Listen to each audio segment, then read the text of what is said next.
এটা আমার ডাল থেকে করা ছোট্ট বাগান বিলাসের চারা গাছ।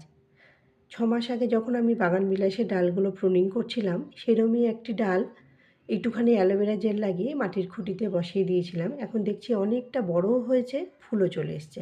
আজকে ছুটির দিন, 23শে জানুয়ারি সরস্বতী পুজো। দুপুরে একটু সময় পাওয়া গেছে, তাই রিপোর্টিং।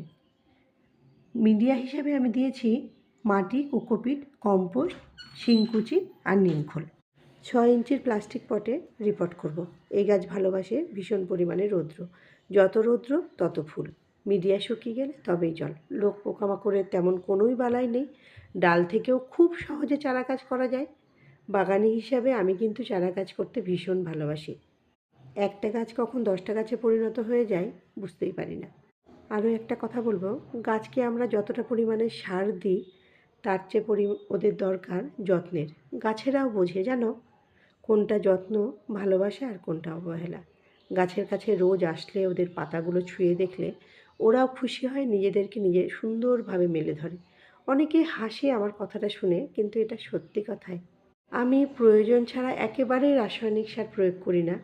শুধুমাত্র কম্পোস্টের ওপরেই আমার গাছগুলো বড় হতে থাকে। প্রয়োজন মতো ওদেরকে কাটাই ছাঁটাই করি, আর আলো বাতাস এইসব ওরা পায়। এবার সুন্দরভাবে মেলে ধরার পালা আমার বাগান বিলাস বা কাগজ ফুল।